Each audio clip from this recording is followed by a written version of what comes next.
Hello guys, welcome back to lawful notes.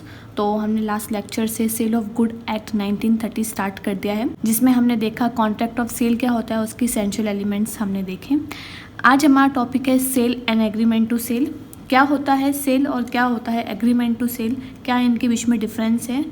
Most important topic है ये आपको इस टॉपिक को पढ़ के ही जाना है, क्योंकि ये बहुत ही ज़्यादा इम्पॉर्टेंट टॉपिक है। स्टार्ट करते हैं। जैसे कि हमने लास्ट लेक्चर में पढ़ा कि एक कॉन्ट्रैक्ट ऑफ सेल में सेल भी इंक्लूड होता है और एग्रीमेंट टू सेल भी इंक्लूड होता है। ठीक है, अब पढ़ते हैं कि सेल किसे कहते हैं। Where under a contract of sale the property in the goods is transferred from seller to the buyer, the contract is called sale. जब ओनरशिप, प्रॉपर्टी मीन्स ओनरशिप, जब ओनरशिप ट्रांसफर होती है बायर को seller के द्वारा, उसको हम कहते हैं, उस कॉन्ट्रैक्ट को हम कहते हैं सेल, जो कि सेक्शन 4 सब सेक्शन 3 में गिवन है। दूसरा है agreement to sell, where the transfer of property in the goods is to take place at a future time or subject to some conditions thereafter to be fulfilled, the contract is called agreement to sale। ये भी section 4 sub section 3 में given है। Agreement to sell में ownership transfer नहीं होती है immediately, ये future time में टेक प्लेस होती है, यानी कि ओनरशिप किसी फ्यूचर डेट पे या किसी कंडीशन के पूरे होने पर ही ट्रांसफ़र होती है। इसका मतलब क्या हुआ कि सेल में जो ओनरशिप है वो इमीडिएटली ट्रांसफ़र होती है और एग्रीमेंट टू सेल में फ्यूचर में होती है या फिर कोई कंडीशन के पूरे होने पर। ठीक है, Thus, in the case of agreement to sale, the transfer of property in the goods does not take place immediately। तो agreement to sale में immediately ownership transfer नहीं होती है, future time पे होती है। Thus, it is an executory contract। इसीलिए agreement to sale को executory contract कहते हैं, क्योंकि ये future time में take place होने वाली होती है। ठीक है, अब यहाँ पे एक क्वेश्चन अराइज होता है कि when agreement to sale becomes a sale, कब agreement to sale सेल बन जाती है। Easy आंसर है इसका। An agreement to sell becomes a sale when times elapse or the conditions are fulfilled, subject to which the property in the goods is to be transferred। ये section 4 sub section 4 में given है। तो agreement to sell, cell कब बन जाती है, जब समय बीत जाता है या शर्तें पूरी हो जाती है जिसके अंतर्गत ओनरशिप ट्रांसफर होनी थी। ठीक है, अब what is difference between sale and agreement to sell. Sale और एग्रीमेंट टू सेल में क्या फ़र्क है। तो सबसे चीज़ पहले आप डेफिनेशन लिख सकते हो यहाँ डिफरेंस में, जो हमने अभी डेफिनेशन पढ़ी है तो वो भी आप यहाँ लिख सकते हो। उसके अलावा सबसे पहला है नेचर। सेल एक एग्जीक्यूटेड कॉन्ट्रैक्ट है और agreement to sell executory. Agreement to sell executory contract क्यों, क्योंकि ये फ्यूचर डेट पर ट्रांसफ़र होनी है। और सेल एग्जीक्यूटेड कॉन्ट्रैक्ट क्यों है, क्योंकि यहाँ पर ट्रांसफ़र, ओनरशिप ट्रांसफ़र हो चुकी है, एग्जीक्यूटेड। ठीक है, दूसरा है ट्रांसफ़र ऑफ ओनरशिप। वही the ownership of goods is transfer immediately. Sale में उसी टाइम इमीडिएटली हाथों हाथ ट्रांसफ़र होती है ओनरशिप। और एग्रीमेंट टू सेल में कब होती है, transfer of ownership take place at a future time, future किसी डेट पे या फिर किसी कंडीशंस, किसी शर्त के पूरे होने पर ट्रांसफ़र कर दी जाती है ओनरशिप को। राइट। थर्ड है risk of loss. In sale, risk passes with the ownership. Hence, if the goods destroy, the buyer is to bear the loss, even though the goods are with the seller। अब देखो cell में क्या होता है, ownership किसके पास है, buyer के पास। अब ओनर कौन है, बायर है। तो यहाँ पे जो रिस्क है वो बायर के पास चली जाती है, ओनरशिप के साथ ही ट्रांसफर हो जाती है। तो अगर अब गुड्स डिस्ट्रॉय हो जाते हैं तो यहाँ पे बायर जो है वो बेयर करेगा लॉस को, गुड्स सेलर के पास ही क्यों ना हो। समझ आई। और एग्रीमेंट टू सेल में in this case the seller is to bear the risk of loss even though the goods are in the position of buyer. यहाँ पे सेल हुई नहीं है अभी तक। ठीक है, सेल फ्यूचर में होने वाली है, फ्यूचर डेट में होने वाली है, ओनरशिप अभी ट्रांसफर हुई नहीं है, तो यहाँ पे सेलर को लॉस बेयर करना पड़ेगा, हालांकि गुड्स बायर के पोजीशन में क्यों ना आ जाए भले। तो देखो ओनरशिप और पोजीशन में डिफरेंस है। ओनरशिप किसको कहेंगे, एग्जाम्पल से समझाती हूँ। लेट्स से मेरी एक कार है जो मेरे घर में पड़ी है, जिसकी मैं ओनर हूँ और ये मेरे ही पोजीशन में, क्योंकि वो मेरे घर के अंदर है। अब अगर वो कार मेरे पड़ोसी के पास है, यानी कि मेरे पड़ोसी के घर के अंदर है, तो उस पर पोजीशन किसका है? मेरे पड़ोसी का। उस पर ओनरशिप मेरी है, लेकिन पोजीशन किसका है? नेबर का। ठीक है, तो यहाँ पे जो सेलर है एग्रीमेंट टू सेल में, सेलर जो है वो बेयर करेगा लॉस को। फोर्थ है टाइप्स ऑफ गुड्स। सेल में only the existing and the specific goods can be the subject matter of sale. यहाँ पे गुड्स जो है सिर्फ एग्जिस्टिंग या स्पेसिफिक गुड्स ही हो सकते हैं सब्जेक्ट मैटर। हालांकि हम लोग सब्जेक्ट मैटर ऑफ गुड्स आगे पढ़ेंगे इन डिटेल, लेकिन अभी के लिए देखते हैं कि एग्जिस्टिंग और स्पेसिफिक गुड्स क्या होते हैं। एग्जिस्टिंग मीन्स अभी जो गुड्स प्रेजेंट है, ऑब्वियसली अभी जो गुड्स प्रेजेंट है उसकी ही सेल होगी।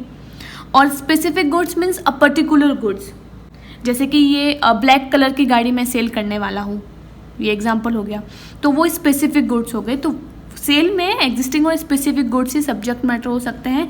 लेकिन एग्रीमेंट टू सेल में, in case of agreement to sell, the goods are usually the future और कॉन्टिजेंट। इसमें फ्यूचर या कॉन्टिजेंट गुड्स होते हैं। फ्यूचर गुड किसे कहते हैं? यानी सेलर खुद खरीद के फिर आगे बेचेगा। फॉर एग्जाम्पल, मैंने आपको बोला कि मैं ये गाड़ी इस डेट को खरीदूंगा, उसके बाद में मैं आपको बेच दूंगा, तो वो फ्यूचर गुड हो गया।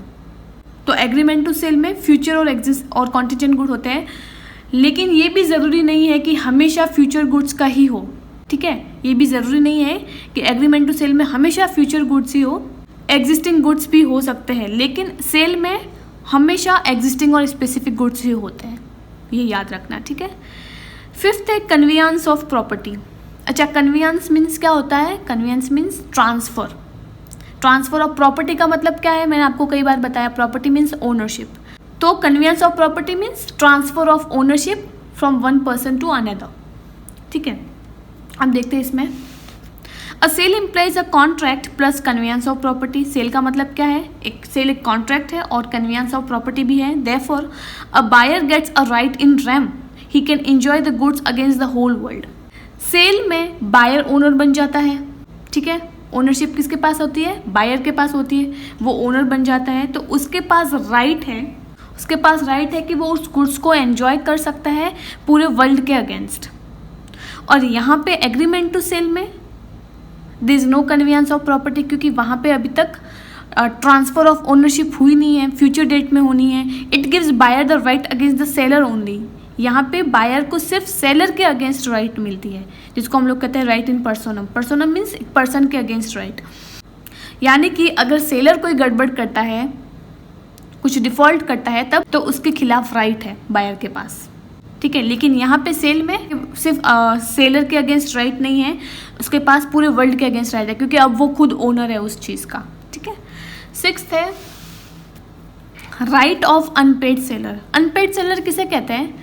यानी कि उससे गुड्स तो आप लेके गए हो और आपने पैसे नहीं चुकाए हैं। बायर जो है उसने गुड्स तो ले लिए हैं, लेकिन सेलर को पे नहीं किया अभी, उसको अनपेड सेलर कहेंगे। तो अनपेड सेलर की क्या राइट है? In sale, if seller is an unpaid seller, he can sue the buyer for price. If goods are in his possession, he can also exercise his right against the goods, that is lien, stoppage of goods in transit, and resell the goods. Unpaid seller की क्या right है buyer के against? अगर buyer ने goods ले लिए हैं और पैसे नहीं दिए हैं सेलर को, तो उस अनपेड सेलर जो है वो बायर को सू कर सकता है। या फिर अगर गुड्स सेलर के पास में ही है, उसके पोजीशन में ही है, और बायर जो है पे नहीं कर रहा है, तो वो जो है गुड्स को लेन कर सकता है। लेन मीन्स उसके पास राइट है टू रिटेन द गुड्स, वो अपने गुड्स को पास रख सकता है। दूसरा stoppage of goods in transit, goods को स्टॉप कर सकता है ट्रांजिट में। और तीसरा है वो गुड्स को रिसेल भी कर सकता है। एग्रीमेंट टू सेल में, in case of agreement to sell, if the buyer makes the breach of contract, the seller can sue buyer for damage even though the goods are in his position. Agreement to sell में अगर buyer ने breach किया है contract को, अगर contract का भंग किया है बायर ने, तो सेलर के पास राइट है कि वो बायर को सू कर सकता है डैमेजेस के लिए सिर्फ, even though the goods are in his position, चाहे वो गुड्स उसके पोजीशन में ही क्यों ना हो।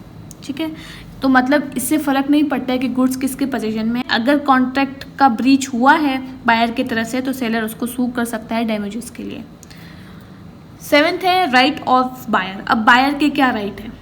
इन a sale, if the seller make a breach of contract, the buyer can sue for damages. इसका मतलब ये हुआ कि सपोज जो गुड्स है वो अभी सेलर के पोजीशन में ही है, यानी कि बायर ने पैसे तो दे दिए हैं लेकिन अभी गुड्स जो है वो लेके नहीं गया है, अभी सेलर के पोजीशन में ही है। अगर उस सिचुएशन में अगर सेलर ने कोई गड़बड़ की है तो क्या कर सकता है, बायर सू कर सकता है डैमेजेस के लिए। बायर सू कर सकता है सेलर को फॉर डैमेजेस।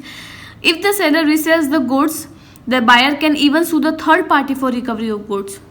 जो सेलर है वो क्या गड़बड़ कर सकता है, गड़बड़ ये कर सकता है कि जो जिस चीज़ का सेल हो गया है, वो बेच चुका है किसी को, वो सेम चीज़ किसी और को बेच रहा है, वो रीसेल कर रहा है किसी थर्ड पार्टी को, तो बायर के पास राइट है कि वो सेलर को तो सू करेगा ही सेम डैमेजेस के लिए, साथ ही जो थर्ड पार्टी है उसको भी सू कर सकता है फॉर रिकवरी ऑफ गुड्स। और एग्रीमेंट टू सेल में, in an agreement to sell the buyer can sue the seller for damage on the breach of contract. Agreement to sell में अगर सेलर ने कुछ ब्रीच किया है तो यहाँ पे बायर जो है सू कर सकता है सेलर को डैमेजेस के लिए सिर्फ। 8th है राइट ऑफ रीसेल। रीसेल का राइट किसके पास है? सेल में the property is with the buyer and as such the seller can not resell the goods. Sale में जो सेलर है वो गुड्स को रीसेल नहीं कर सकता है क्योंकि अभी ओनर कौन है? बायर है। अभी उन गुड्स पे ओनरशिप किसकी है? बायर की है। तो बायर बेच सकता है लेकिन सेलर के पास ये कोई राइट नहीं बनता है कि वो रीसेल कर सके उस गुड्स को। लेकिन एग्रीमेंट टू सेल में the property in the goods remains with the seller and the hence he can resell the goods if the buyer commits a breach of his contract. Agreement to sell में seller के पास ownership है क्योंकि अभी transfer नहीं हुई है ownership, तो वो उस सिचुएशन में रीसेल कर सकता है गुड्स को अगर कि बायर ने कॉन्ट्रैक्ट का ब्रीच किया है तो। ओके, अब insolvency of the buyer. Insolvency of buyer means अगर बायर जो है वो दिवालिया घोषित हो गया है, दिवालिया निकल गया है अगर बायर का, तो क्या होगा? In case of sale if the buyer becomes an insolvent the official assignee can claim the goods because the buyer is the owner of the goods. The seller is entitled to rateable dividend for the price only if the price has not already paid. देखो, अगर cell के case में buyer insolvent हो गया है, ठीक है, buyer का दिवालिया निकल गया है पैसे पे करने से पहले, ठीक है, अभी उसने पैसे पे नहीं किए हैं, उससे पहले ही वो इंसॉल्वेंट हो गया है, तो official assignee can claim the goods because the buyer is the owner of goods. तो बायर का जो ऑफिशियल असाइनी है, ऑफिशियल असाइनी किसे कहते हैं? देखो, अगर कोई इंसॉल्वेंट होता है तो उसका एक ऑफिशियल असाइनी अपॉइंट किया जाता है जो उसकी सारी लाइबिलिटीज को चुकाता है, तो वो जो है गुड्स को क्लेम करेगा सेलर से क्योंकि यहाँ पे सेल तो हो चुकी है, बायर जो है ओनर बन चुका है, ठीक है। तो इस केस में क्या होगा? इस केस में the seller is entitled to rateable dividend for the price only if the price has not already been paid. तो यहाँ पे सेलर जो है वो रेटेबल डिविडेंड एंटाइटल करेगा, यानी कि रेटेबल डिविडेंड किसे कहते हैं? मीन्स जो बायर है वो सेलर को कुछ पैसे पे करेगा क्योंकि इंसॉल्वेंट होने के बाद उनके पास पैसे होते नहीं है, तो वो कुछ पैसे पे करेंगे सेलर को, लेकिन गुड्स जो है वो तो बायर रिकवर करेगा ही सेलर से। लेकिन एग्रीमेंट टू सेल में, in agreement to sell the seller is not bound to deliver the goods unless the full price of goods is paid to him because the ownership of the goods is still with the seller. लेकिन agreement to sell में seller यहाँ पे bound नहीं है कि वो goods को deliver करेगा ही करेगा, क्योंकि जब तक उसको पूरे पैसे नहीं मिल जाते तब तक वो उन गुड्स को डिलीवर नहीं करेगा। यहाँ पे तो रिकवर कर सकता है, यहाँ पे नहीं करेगा जब तक उसको पूरे पैसे नहीं मिल जाते, because the ownership of the goods still with the seller, क्योंकि अभी भी ओनरशिप किसके पास है? सेलर के पास में ही है, ठीक है। अब है इंसॉल्वेंसी ऑफ सेलर। अगर अब सेलर इंसॉल्वेंट हो जाता है तो if the seller becomes insolvent after sale the buyer can claim the goods from the official assignee या फिर receiver, it is because ownership of the goods is with the buyer. अगर seller insolvent हो जाता है cell के बाद में, यानी कि बायर ने पैसे दे दिए हैं लेकिन जो गुड्स है वो अभी तक डिलीवर नहीं किए हैं बायर को, तो buyer can claim the goods from the official assignee. तो बायर जो है वो गुड्स ऑफिशियल असाइनी से या रिसीवर से क्लेम कर सकता है सेलर का ऑफिशियल असाइनी। ऑफिशियल असाइनी क्या होता है? ऑफिशियल असाइनी यानी कि जब कोई इंसॉल्वेंट हो जाता है तो उसका एक ऑफिशियल असाइनी अपॉइंट किया जाता है जो उसकी सारी लाइबिलिटीज को चुकाता है। तो जो बायर है वो उससे क्लेम करेगा, उससे ले सकता है वो गुड्स को। It is because ownership of the goods is with the buyer, क्योंकि यहाँ पे ओनरशिप बायर के पास में, क्योंकि सेल तो हो चुकी है तो ओनर कौन है? बायर है अब। लेकिन एग्रीमेंट टू सेल में अगर बायर ने पहले से पैसे दे दिए हैं तो बाद में वो रिटेबल डिविडेंड क्लेम कर सकता है, मतलब उसके ऑफिशियल असाइनी से क्लेम कर सकता है। रिटेबल डिविडेंड क्या है? देखो, जो इंसॉल्वेंट होता है वो पूरा पैसा पे नहीं कर पाता, तो जो कुछ पैसे है वो उनसे रिकवर कर सकता है, पर वो गुड्स को नहीं ले सकता है क्योंकि अभी सेल हुई नहीं है। ठीक है, इफेक्ट देख लेते हैं। It is a present sale, obviously ये प्रेजेंट सेल है और ये फ्यूचर सेल है, इसको हमने स्टार्टिंग में ही पढ़ लिया था। अगर आपको मेरा लेक्चर अच्छा लगा हो, do not forget to like, share and subscribe.